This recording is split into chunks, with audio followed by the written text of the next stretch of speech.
الزمن أغلى من الخلود. اليوم بأسطورة ومعنا رح نكون مع واحد من أقدم أبطال الأساطير، جلجامش.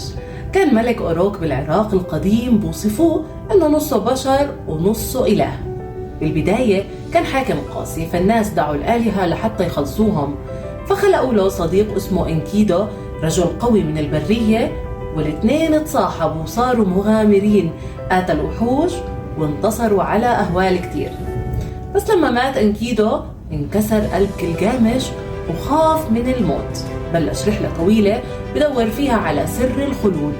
قابل أوتنابشتم الحكيم اللي نجا من الطوفان، فحكى له الخلود مش للبشر، اللي بضل هو الأثر اللي بنتركه بأعمالنا.